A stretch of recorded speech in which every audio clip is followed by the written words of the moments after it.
Hello friends, welcome to Defence Matrix. तो जैसा कि हम जानते हैं, अर्जेंटाइन एयरफोर्स ने F-16 को अपने एयरफोर्स के लिए चॉइस बनाया है इंडियन LCA तेजस और चाइनीज JF-17 के ऊपर। तो जब से अर्जेंटाइन एयरफोर्स ने F-16 को चॉइस बनाया है, तब से ये रिपोर्ट आ रही थी कि इंडिया का जो LCA तेजस है ये अर्जेंटाइन एयरफोर्स को इम्प्रेस नहीं कर पाया, जिसकी वजह से अल्टीमेटली F-16 का चुनाव किया गया है। तो LCA तेजस को लेकर कई बार अर्जेंटीना की साइट से ही ऑफिशियल्स भेजे गए थे, जहां पर हर चीज़ को एनालाइज किया गया था, परखा गया था और उसके बाद भी F-16 को चॉइस बनाया गया। तो ये बात हम आपको बता दें कि ये जो F-16 अर्जेंटाइन एयरफोर्स ने लिए हैं, ये एक्चुअली पुराने रॉयल दानिश एयरफोर्स के F-16 हैं और बहुत ही ज़्यादा चीप प्राइस में इनको मिले हैं। करीबन $300 मिलियन की कीमत में इन्होंने 24 एयरक्राफ्ट को प्रोक्योर किया है। अगर आप कैलकुलेट करें तो पर यूनिट एयरक्राफ्ट का कॉस्ट मात्र $12.5 मिलियन आता है।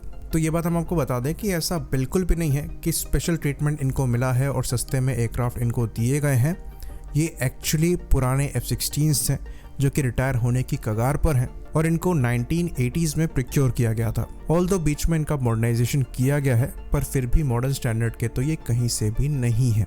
और अगर आप LCA तेजस Mark 1A के परफॉर्मेंस कैरेक्टरिस्टिक्स को इन F-16AM से कंपेयर करेंगे तो कहीं से भी ये F-16AM तेजस Mark 1A के परफॉर्मेंस के पास नहीं पहुंचते हैं और इसलिए प्राइस में इतने सस्ते हैं। Although air to surface operations में ये डिसेंट ज़रूर है, साथ ही साथ AMRAAM को भी फायर कर सकते हैं, तो एयर टू एयर ऑपरेशंस भी ये परफॉर्म कर सकते हैं, पर मॉडर्न 4.5 जन एयरक्राफ्ट की कैपेबिलिटी के आसपास भी नहीं है।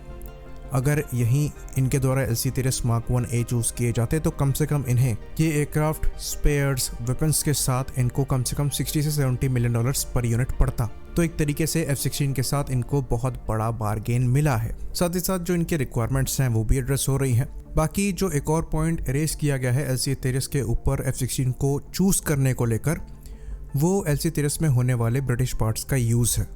तो HAL द्वारा ये प्रॉमिस किया गया था कि ये जो पार्ट्स हैं इनके रिप्लेसमेंट को भी तैयार कर लिया जाएगा और अर्जेंटीना को उनके रिक्वायरमेंट के हिसाब से चेंजेस करके एयरक्राफ्ट ऑफर किया जाएगा। तो वहाँ पर इशू ये होता कि पर्टिकुलरली गिने चुने एयरक्राफ्ट के लिए आप इतना बड़ा प्रोसेस अंडरटेक करते, उसके बाद फ्यूचर में भी स्पेयर्स की रिक्वायरमेंट होती या रिप्लेसमेंट की रिक्वायरमेंट होती, तो आपको किसी थर्ड पार्टी को कॉन्टैक्ट करना पड़ता, क्योंकि आपके पास जो मेन सप्लाई चेन एग्जिस्ट करेगी वो उन्हीं पार्ट्स की होगी जो कि आप मास प्रोड्यूस कर रहे हैं।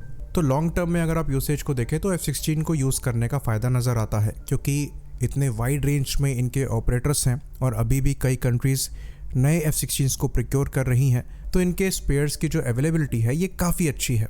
साथ में अगर आपको नए स्पेयर पार्ट नहीं लेने हैं और चीप मेंटेनेंस को भी दिमाग में रखना है, तो सेकेंड हैंड स्पेयर पार्ट्स की भी अवेलेबिलिटी काफ़ी अच्छी है। तो इस लिहाज से कम F-16 का मुकाबला ना ही LCA तेजस द्वारा किया जा सकता है, ना ही JF-17 द्वारा किया जा सकता है। बाकी जो F-16 का मैक्सिमम टेक ऑफ वेट है वो भी ज़्यादा है, ज़्यादा वेपन्स ये एक बार में कैरी कर सकता है, तो एयर टू ग्राउंड ऑपरेशन के लिए ये इन तीनों प्लेटफॉर्म में ज़्यादा आइडियल बन जाता है। बाकी अर्जेंटीना के जो रिलेशन हैं ये अमेरिका के साथ काफ़ी अच्छे हैं, तो अगर मिलिट्री इंटरऑपरेबिलिटी की बात करें तो वहाँ पर भी F-16 के साथ इनको फ़ायदा मिलेगा। तो ऐसी कुछ रिपोर्ट्स आ रही है जहाँ पर ये कहा जा रहा है कि कैपेबिलिटी वाइज LCA तेजस इन तीनों एयरक्राफ्ट में सबसे बेहतर था, लेकिन इनकी रिक्वायरमेंट में सबसे ज़्यादा फिट F-16 ही हो रहा था।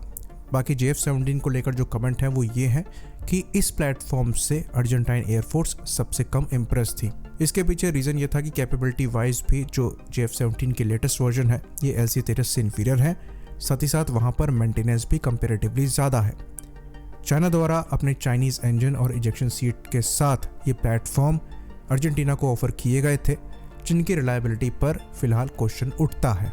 कुछ रिपोर्ट्स पहले ये भी निकलकर सामने आ रही थी कि JF-17 के लिमिटेड प्रोडक्शन को भी अर्जेंटीना को ऑफर किया गया था, लेकिन अमेरिका का यहाँ पर विरोध था, जिसको लेकर पास्ट में हमने भी वीडियोस बनाए हैं।